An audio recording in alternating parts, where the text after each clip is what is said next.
Mrs. Warrington. Mrs. Warrington was a person who was more than she appeared and taught more than just math. Her efforts and values were appreciated by many of her students and continued to influence them throughout their lives. This is an account describing her as a person and what she did in the class. And this is the story. Mrs. Warrington was a teacher I will always respect and admire. I know a lot of students don't like math, and it's probably harder for the teacher to capture the interest of the student in math class than, say, fun new technology or, in university, abnormal psychology. Maybe it's helped that I had a bit of head for math, and I found I actually liked discovering the abstract concepts. It's a really good feeling to encounter the realization of what something means or how to apply it. It's like unlocking a previously very stubborn door, and some of the secrets released are very rewarding.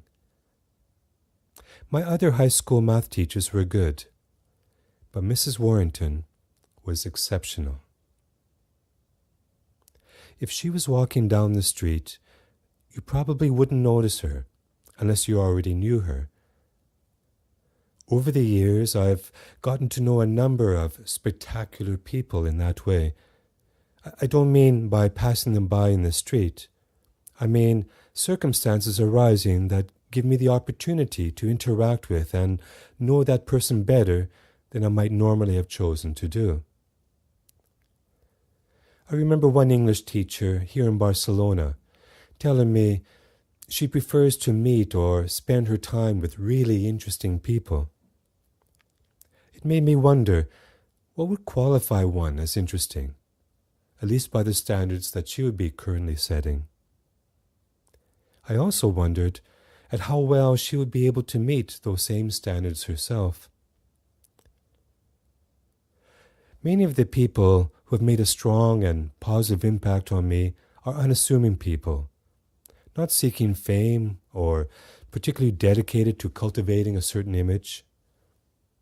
They have been people who have been perhaps enthusiastic about something, or have had some good insights and have been willing to share them. They may have worked or even struggled hard over a long period of time to get where they were, but it's not evident in the clothes they wear or in the image they're selling. Mrs. Warrington didn't have unusually fashionable clothes or stunningly styled hair to highlight her spectacular personality.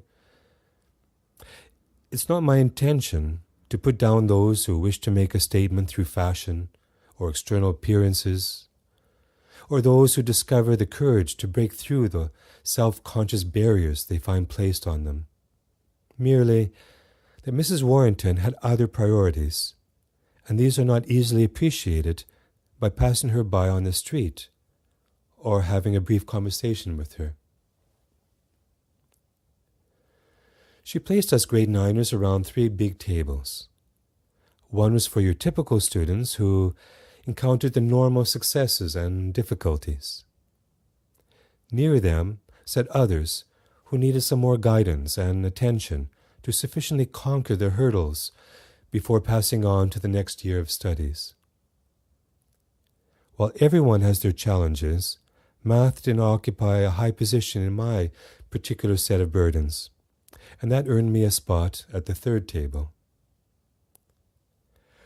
I don't know if it was from her own inspiration or if she decided to follow up on an idea she had heard somewhere, but she carried it out very well. She divided us up in that way, but I never felt we were in a social class system, with one being superior or inferior to another. We simply had our own work and respective projects before us, and we were encouraged by those accompanying us at the same table. Every class, she would speak to us as a whole. Then we'd enter the realm of our group tasks for the day. She was freed up to float between tables, monitoring each of them, and give more directly beneficial guidance as needed. At the third table, we were given the book and told to work our way through it. We felt particularly proud to feel the trust she placed in us. There were plenty of examples and explanations, a glossary, and answers at the back of the book. We had each other, and what we couldn't work out collectively, she would help us with. Perhaps she had different yet similar words for the other groups, encouraging them to rise to the challenge and feel good about it. The inevitable frustrations we encountered were softened by her support, and we became proud of our achievements as a group, as a class, and as individuals. Occasionally, people from one group would be joining another temporarily. He or she would be on loan, either seeking or giving help, and we learned to incorporate patience, humility, mobility, and problem-solving into our learning experience. It is one thing to enjoy the sudden revelation of understanding an evasive problem. It's another to have a firm enough grasp on its tail to explain it with humility to a peer that has yet to experience this revelation, whether this person is in your group or another. As a teacher now, I still recall and draw on this experience, maybe adding a few modifications of my own. It was a good idea to have students teaching each other, and I've incorporated this idea, especially in pair work, frequently into my class plans. It's rare for me to separate students into stable groups according to their ability, but on those few occasions I've played with it, I've given them each different tasks to conquer, and every group has something to teach the others once their mastery has been achieved. In my opinion, Mrs. Warrington was one of the most gifted teachers I have ever had, and I feel most fortunate that I was a member of one of her classes.